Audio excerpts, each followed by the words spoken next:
Indian സിനിമയിൽ അങ്ങനെ അധികം കേട്ട് ശീലിച്ചിട്ടില്ലാത്ത ഒരു സബ്ജക്റ്റ് ലൈൻ എന്നുള്ളതാണ് ഈ ഏലിയൻസ് ഒക്കെയുള്ള സിനിമ എന്നുള്ളത്.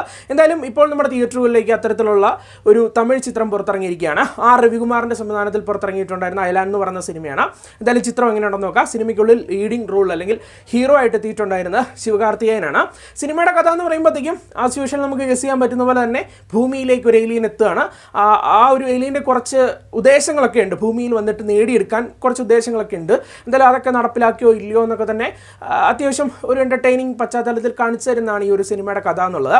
ഈ സിനിമയെ പറ്റി പറയുമ്പോൾ ആദ്യമേ പറയേണ്ടത് ഇതിൻ്റെ VFX കാഴ്ചകൾ എന്നുള്ളൊരു കാര്യമാണ്. നമ്മൾക്കിപ്പോൾ അറിയാം ഇത്തരത്തിലുള്ള ഒരു സബ്ജക്റ്റ് ചൂസ് ചെയ്യുമ്പോൾ അതിൽ ഏറ്റവും ഒരു ഹാർഡ് വർക്കായിട്ട് നിൽക്കുന്ന ഒരു എലമെൻ്റ് എന്നുള്ളത് അതിലെ VFX വർക്കുകൾ എന്നുള്ളതാണ്. എനിക്ക് തീർച്ചയായിട്ടും പറയാൻ സാധിക്കും ഇപ്പോൾ ഈ സമീപകാലത്തൊക്കെ വലിയൊരു മുതൽ മുടക്കിലിറങ്ങിയ ഒരു തമിഴ് സിനിമ അല്ലെങ്കിൽ VFX വർക്കുകളൊക്കെ വെച്ചിറങ്ങിയ ഒരു സിനിമ എന്നുള്ളത് 2.0 ആണെന്ന് തോന്നുന്നു. അതിനുശേഷം വേറെ കുറച്ച് ഇതുണ്ട് എങ്കിലും ഒരു ഉടനീളം VFXന് പ്രാധാന്യം നൽകിയ ഒരു സിനിമ എന്ന് പറയാൻ സാധിക്കുന്നത് 2.0 ആണ്.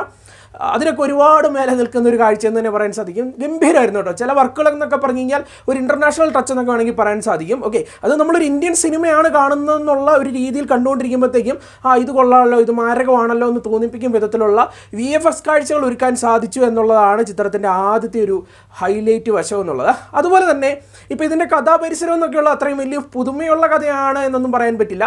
ഒരു ടിപ്പിക്കൽ സ്റ്റോറി തന്നെയാണ്. പക്ഷേ അത് അവതരിപ്പിക്കുമ്പോഴത്തേക്കും അത്യാവശ്യം ഈ ഫാമിലി ഓഡിയൻസിനെയും അല്ലെങ്കിൽ കുട്ടികളെയൊക്കെ തന്നെ കയ്യിലെടുക്കാൻ പാകത്തിനുള്ള കുറച്ച് നമ്പറുകൾ, ചേരുവകളൊക്കെ എന്തായാലും തിരക്കഥയ്ക്കുള്ളിൽ ഉണ്ടായിരുന്നു എന്നുള്ളതാണ് വസ്തുത. ഹ്യൂമർ ആകട്ടെ അല്ലെങ്കിൽ ഒരു ആക്ഷൻ പരിസരം ക്രിയേറ്റ് ചെയ്യുന്നു, അങ്ങനെയുള്ള കാര്യങ്ങളൊക്കെ അത്യാവശ്യം തരക്കേടില്ലാത്ത രീതിയിൽ തിരക്കഥയിലൂടെ അവതരിപ്പിക്കുന്നുണ്ടായിരുന്നു എന്നുള്ളതാണ് വസ്തുത. കൂടാതെ നമ്മളുടെ ശിവകാർത്തികേയനാകട്ടെ, രാഹുൽ പ്രീത് ആകട്ടെ, യോഗി ബാബു ആകട്ടെ, ഇവരൊക്കെയാണ് ലീഡിങ് ക്യാരക്ടേഴ്സായിട്ട് എത്തുന്നത്. നായികയ്ക്കൊന്നും വലിയ പ്രാധാന്യം ഉണ്ടെന്നും പറയാൻ സാധിക്കില്ല. നിങ്ങൾക്കറിയാം ഇത്തരത്തിലുള്ള ഒരു കൊമേഴ്ഷ്യൽ ഫിലിമിൽ ഒരു നായികയെ കൊണ്ടുവെക്കുമ്പോഴത്തേക്ക് അതിന് കുറച്ച് ഉദ്ദേശങ്ങളൊക്കെ ഉള്ളൂ.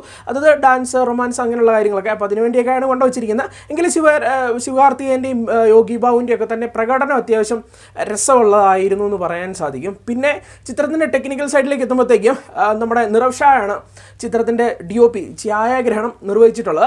എനിക്ക് തോന്നുന്നു തമിഴ് ഇൻഡസ്ട്രിയിലെ ഒരു വില മതിക്കാനാവാത്ത ഒരു സിനിമാറ്റോഗ്രാഫറാണ്. അല്ലെങ്കിൽ തമിഴ് ഇൻഡസ്ട്രിയിൽ ഇറങ്ങുന്ന സൂപ്പർ സ്റ്റാർ സിനിമകളുടെയൊക്കെ തന്നെ മിക്ക സിനിമകളുടെയും അതിൻ്റെ ഒരു ഛായാഗ്രഹണം എന്നുള്ള ഇദ്ദേഹമാണ് നിർവഹിച്ചിട്ടുള്ളത്. കൂടാതെ ടെനറ്റ് പോലുള്ള സിനിമകളിലൊക്കെ തന്നെ ഇദ്ദേഹം പങ്കാളിയായിട്ടുണ്ട്. ടെനറ്റിൻ്റെ അത് ഒരു മുംബൈ സീക്വൻസ് ഇല്ലേ, അപ്പോൾ അതിൻ്റെ ആ ഒരു ക്യാമറ കാഴ്ചയൊക്കെ ഇദ്ദേഹമാണ് അസിസ്റ്റ് ചെയ്തിട്ടുണ്ടായിരുന്നത്. എന്തായാലും ഗംഭീരമായിട്ടുള്ളൊരു വർക്കാണ് ഈ ഒരു സിനിമയ്ക്ക് വേണ്ടിയും അദ്ദേഹം കൊടുത്തിട്ടുള്ളത്. പിന്നെ AR റഹ്മാനാണ് മ്യൂസിക് വർക്ക് കൈകാര്യം ചെയ്തിട്ടുള്ളത്. നമ്മൾ AR റഹ്മാൻ എന്ന് കേൾക്കുമ്പോഴത്തേക്കും നല്ലൊരു എക്സ്പെക്റ്റേഷൻ ഉണ്ടായിരുന്നു. പക്ഷേ ആ ഒരു എക്സ്പെക്റ്റേഷൻ മീറ്റ് ചെയ്തൊന്നും പറയാൻ സാധിക്കില്ല. അല്ലെങ്കിൽ ഒരു AR റഹ്മാൻ മാജിക് ഒന്നും തന്നെ ഈ ഒരു ഇതിൻ്റെ മ്യൂസിക് അല്ലെങ്കിൽ ഈ ഒരു സിനിമയുടെ മ്യൂസിക് വർക്കിലൂടെ ഒന്നും എനിക്ക് പേഴ്സണലി തോന്നിയിട്ടില്ല.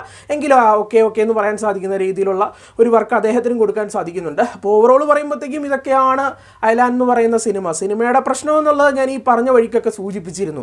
ഒരു വലിയ ഒരു ഫ്രഷ്നെസ് ഉള്ള ഒരു കഥാഗതിയാണ്, അതിനുള്ളിൽ ഒരുപാട് ഇമോഷൻസ് ഉണ്ട് എന്നൊന്നും പറയാൻ സാധിക്കില്ല. നമുക്ക് അത്രയും കണക്റ്റൊന്നും ആകില്ല സ്റ്റോറിയുമായിട്ടൊന്നും. ബട്ട് എൻ്റെ ഒരു അഭിപ്രായത്തിൽ ഒരു ഇന്ത്യൻ സിനിമ എന്നുള്ള രീതിയിൽ നോക്കിക്കാണുമ്പോഴത്തേക്കും ഇതിന് അവർ കൊടുത്തൊരു ഹാർഡ് വർക്ക്, ഓക്കെ, അത് നമ്മൾ തീർച്ചയായിട്ടും മാനിക്കണം. ആ ഒരു FX വർക്കുകളെ പറ്റിയൊക്കെ തന്നെയാണ് പറയുന്നത്. ഡീസൻറ്റ് വർക്ക് തന്നെയാണ്. അല്ലെങ്കിൽ നിങ്ങൾ തിയേറ്ററിൽ പോയി കണ്ടുകൊണ്ടിരിക്കുമ്പോഴത്തേക്ക് നിങ്ങൾ പലയിടങ്ങളിലും ഇത് കൊള്ളാമല്ലോ, ഒരു ഇൻ്റർനാഷണൽ ലെവലാണല്ലോ സാധനം എന്നൊക്കെ പല സിറ്റുവേഷൻസിലും നിങ്ങൾക്ക് തോന്നിപ്പോവും. അപ്പോൾ അത്തരത്തിലുള്ള കുറേ ഹാർഡ് വർക്കുകൾ അല്ലെങ്കിൽ കുറച്ച് നല്ല എലമെൻറ്റ്സ് ഒക്കെ സിനിമയ്ക്കുള്ളിൽ ഉണ്ടുള്ളത് കൊണ്ട് തന്നെ വേണമെങ്കിൽ നിങ്ങൾക്കൊന്ന് പോയി കാണാമെന്നുള്ളത് തന്നെയാണ് എൻ്റെ ഒരു അഭിപ്രായം എന്നുള്ളത്. പറ്റുമെങ്കിൽ നിങ്ങൾ കുട്ടികളുമൊക്കെ ആയിട്ട് പോകാൻ വേണ്ടി പ്ലാൻ ചെയ്യുകയാണെങ്കിൽ നിങ്ങൾ നേരെ വിട്ടോ, ഒന്നും പേടിക്കേണ്ട, അവർ എൻജോയ് ചെയ്യും എന്നുള്ളൊരു കാര്യത്തിൽ ഞാൻ 100% ഒരു ഗ്യാരണ്ടി ചെയ്യാണ്. അല്ലാതെ ഞാൻ ഈ പറഞ്ഞ പോലെ വലിയ കഥ, ഫ്രഷ്നെസ് ഉള്ള കഥ, അത് ഇൻ്റർനാഷണൽ സിനിമകളൊക്കെ ഇങ്ങനെ എന്നും കണ്ടുകൊണ്ടിരിക്കുന്ന ഒരാൾ ഇതൊക്കെ എന്താണ്, ഇതൊക്കെ ഹോളിവുഡ് ഒക്കെ കണ്ടുപിടി എന്നൊക്കെ പറയേണ്ടി വരും. അപ്പോൾ നിങ്ങൾ അതൊന്ന് അണ്ടർസ്റ്റാൻഡ് ചെയ്യുക. ഒരു ഇന്ത്യൻ സിനിമയാണ്, ഒരു കൊച്ചു സിനിമയാണ്, ആ ഒരു രീതിയിൽ കണ്ടാൽ മതി. ഓക്കെ, എന്തായാലും കണ്ടിട്ട് നിങ്ങളുടെ അഭിപ്രായങ്ങളൊക്കെ ഒന്ന് പങ്കുവച്ചേക്കുക. സിനിമയ്ക്ക് ഒരു 6.5 ഔട്ട് ഓഫ് 10 ആണ് നൽകുന്നത്. 10 ഒരു 6.5. ഓക്കെ, എന്തായാലും ട്രൈ ചെയ്ത് നോക്കുക. ഓക്കെ, ഒരു ഡിഫറൻറ്റ് സിനിമയാണല്ലോ. ഓക്കെ, നമ്മൾ ഇന്ത്യൻ സിനിമയിൽ അങ്ങനെ അധികം കേട്ട് ശീലിക്കാത്ത ഒരു പ്ലോട്ടും ഉണ്ടല്ലോ. അപ്പോൾ ഒന്ന് ട്രൈ ചെയ്ത് നോക്കുക. ഓക്കെ, അപ്പോൾ നമുക്ക് മറ്റൊരു സിനിമയുടെ വിശേഷമായിട്ട് കാണാം. ബൈ.